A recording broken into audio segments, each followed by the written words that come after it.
Good afternoon, everyone, and especially to my mentor. This is Polinag.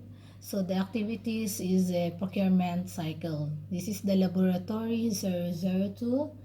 And the first question is enumerate and explain briefly the 10 steps of the procurement cycle.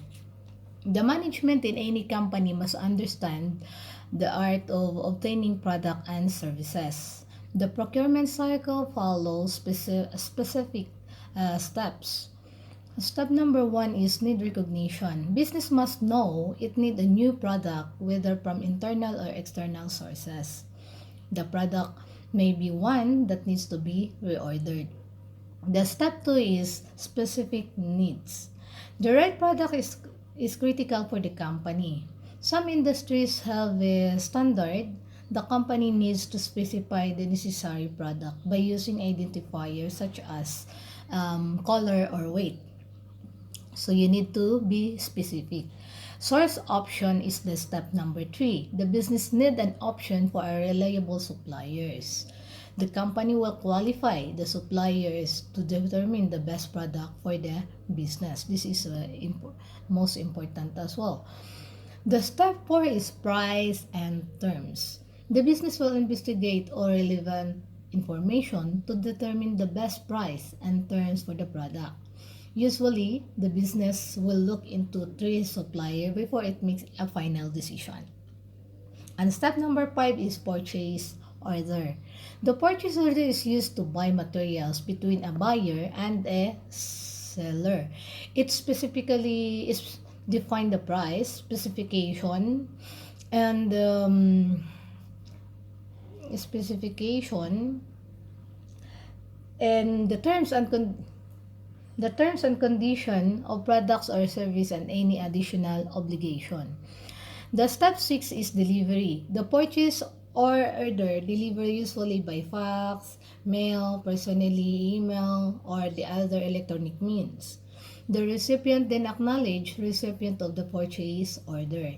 Both parties keep a copy on file.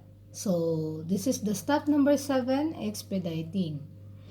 Accomplish more quickly. The issue most often noted include payments date, delivery times, and work completion.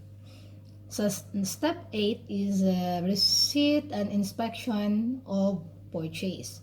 Once the sending company delivers the product, the recipient accept or reject the item.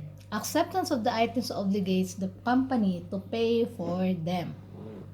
And the step 9 is the invoice approval and payment. 3 documents must match when an invoice requests payment. The invoice itself, the receiving documents, and the original purchase order. The agreement of these documents provides the confirmation from both the receiver and supplier. Any discrepancies must be resolved before the recipient pays the bill. Payment made in form of cash, check, bank transfer, credit letter, or types of electronic transfer. And then the lastly is the step 10, record maintenance. In the case of audits, the company must maintain proper record.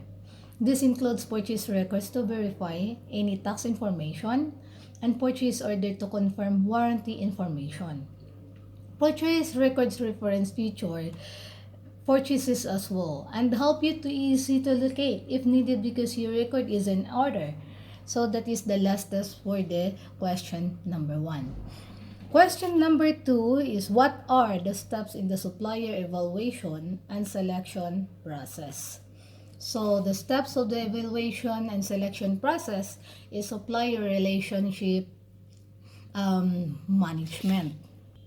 Supplier relationship management, also known as SRM, is a strategic and segmented approach executed on the entire supply based on maximize value and minimize risk, and the SRM method contains 5 steps.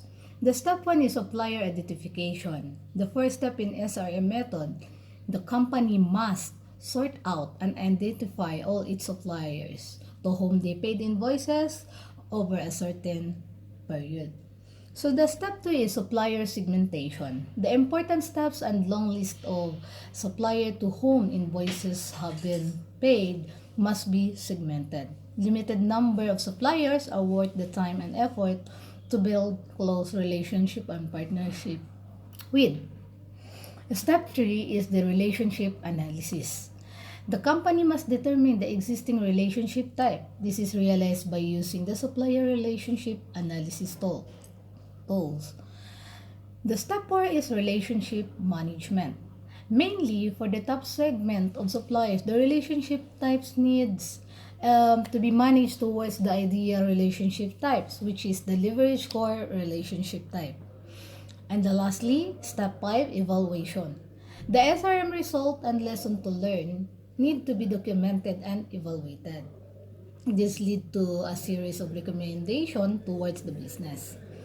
Evaluation need to be done review. It's a way also to improve more, and this way you can conclude about the seat performance and the recommendation it follows according to the result. That's all for today. Thank you so much, and once again, good afternoon.